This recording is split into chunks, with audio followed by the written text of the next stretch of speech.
Welcome along to Steelers TV Live. First of all, good news coming from across the way. We were there at the top of the programme. How good does it feel to know that the ice is going down slowly but surely? To be fair, Seth, I'm absolutely delighted.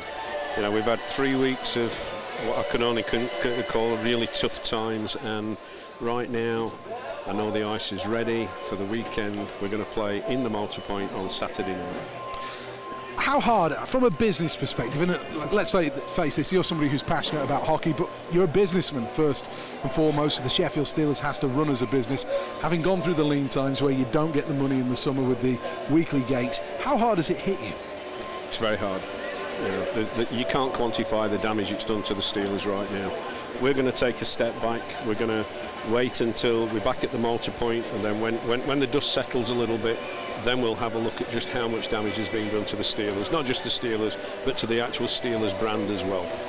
And in terms of what that means, you have to bankroll. How does it work? How do you get the money? How do you get the cash flow to be able to afford the work permits, the flights, the early parts of the season where you're trying to make things happen, like bring in new players when other ones get banned? Well, it's simple. You have to find the money. So what we have to do is we have to go and find the cash from places that we wouldn't normally take it from. You know, we are a business, but I have other businesses, and what we have to do quite simply is make sure that this club continues to roll through the tough times, and hopefully as we get back to the arena, things will get easier. Is it possible for the club to still make a profit this season, or at this stage 3 weeks out of the Sheffield arena, and it could mean that's your year going to be a negative one? No, I don't think it's. I think it's too early to say. As I said earlier, we will take a step back. We will quantify how much damage has been done, what revenue has been lost to the organisation and the business. Because don't forget, it's not just the revenue that you actually physically see on the gates and in merchandising and everywhere else. There's other revenue, such as the people, as I've said before, that don't come. You know, it's a hard job to get people to come to Steelers on a Saturday night. What we want to do is make sure that we haven't lost any of those people. When the dust has settled, then we'll have a good look at how much damage has been done to the brand. And I suppose the other side of it is logistically, all of a sudden, where tickets were taken care of, you knew you had your season ticket holders coming in.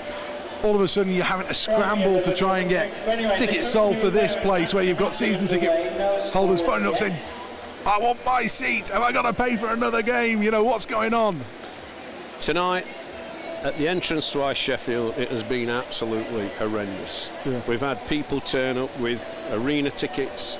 They just didn't know. They're not regular supporters, and that's the sad thing. These are newbies. You know, they are first-time Steeler supporters. They might have been a couple of times. They've had a look at the fixture, bought some tickets, and unfortunately, not all of them have been contacted to say the game's off. Yeah. So they've turned up tonight. We've had probably 100 people at the front door tonight saying, "Sorry, I've got my ticket." And when we look, it is an adult, it is a seat, but it's in the arena. So simply, we have to try and find as much space as we can. I'm stood up on Media Gallery right now, and it's looking a little bit busy, and so you squeeze them in wherever you can. You know, there's people stood around this arena tonight, and we're just having to explain, I'm very sorry, this is the best we can do, and they're great about it. You know, there's not one person really showed off tonight. They've been really accommodating. What about this team? You tasked Jared Adams with putting together a team that would excite and entertain, and most importantly, I suppose, win games. What's your feeling about the brief bits, I would imagine, with you running around that you've seen? I like it.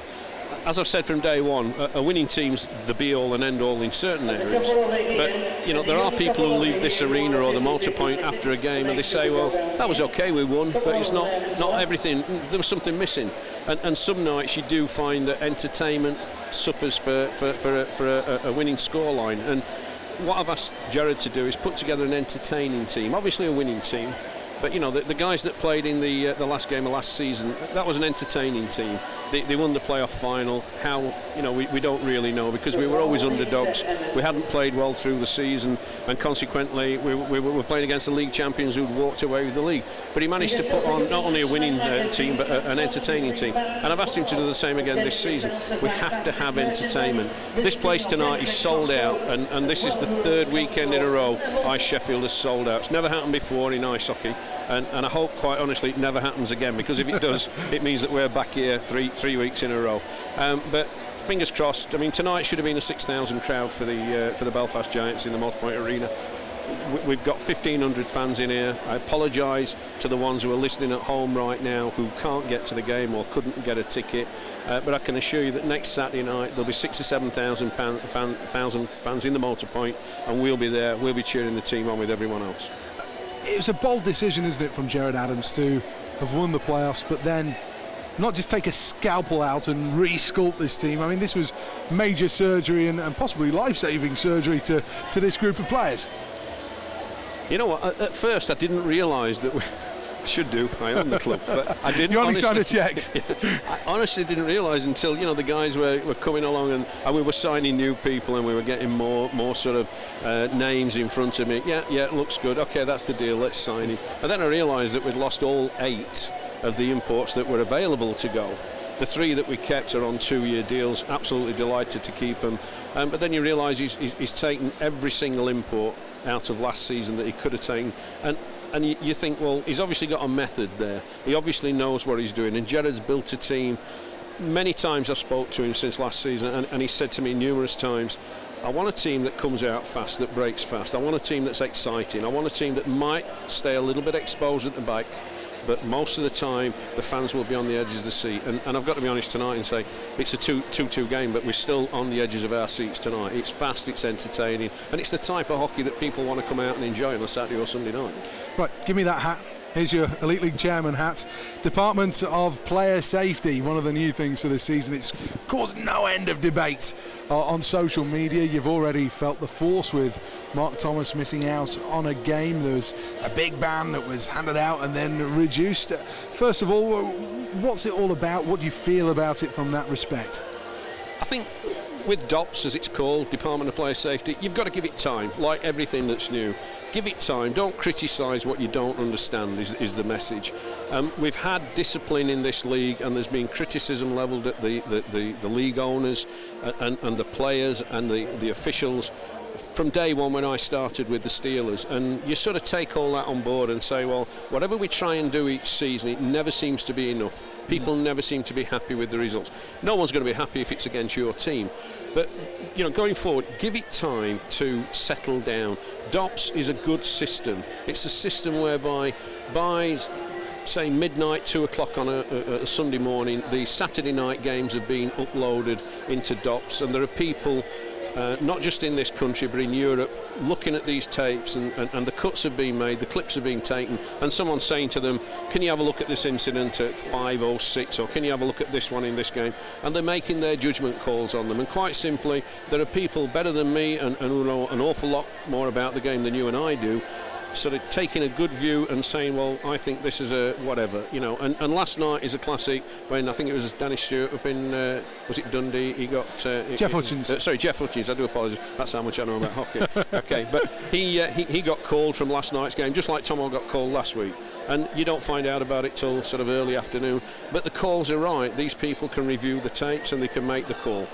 The one thing that keeps coming back to me on various different debates that I've had on social media with people is that they feel this is a cloak and dagger situation. It's shrouded in secrecy. It's behind those great big walls of the Elite League towers where these decisions are made.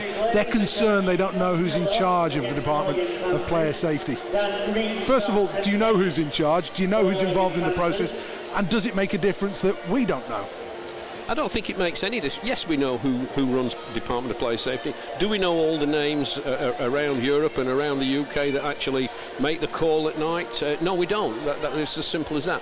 We don't honestly know who makes these calls. We've trusted our discipline to a small core group of people who've actually taken this on board. The process is good. The explanation when a call's being made is also very good. When you say it's shrouded in secrecy, to be fair, when we put a person in charge of discipline, that person gets absolutely battered. Let's not kid ourselves. Every coach, every GM, every player, everybody who's ever known anybody will make a phone call at a ridiculous time of night and say, I want to know why you've made this call, or this player actually didn't do this. It might look like he just slashed it. He didn't actually. And they try and make find a reason not to get this player suspended. And to be quite honest, you have to stop that. So you put a wall up and you say to people, you can't get past this. We're not going to say effectively who is actually the person or the people making these decisions. And the truth is, you don't know. And Neil Black doesn't know, and Todd Kelman doesn't know, Gary Moran doesn't know. The people in that room, in the Elite League boardroom, they don't know who's giving these bans, but they're hockey people from around Europe. And I understand this is a system that's used in Austria, it's a system used in Germany and other leagues around Europe, whereby, okay, they take it, there is a point of contact for the league with the Department of Player Safety, but then it's farmed out to other hockey people to make the decision. That's right, and let's not assume that we just created DOPS. Yeah. DOPS is a tried and tested system that's been in operation around Europe for a number of years, and it's worked very, very well. So it's a case of, we've looked at what Europe are doing, we've looked around and said, okay, this is a system that they rely on and it works very well, and it's worked for bigger leagues than the Elite League, so let's have a go at adopting it if we can. And that's exactly what we've done. We've started slowly, it will get better, and over a period of time I hope that the discipline issue of this league will go away.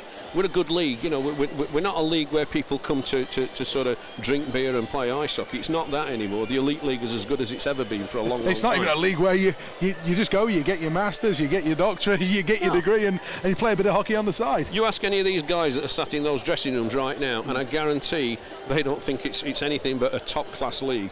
And you saw the Panthers reacted recently in the CHL.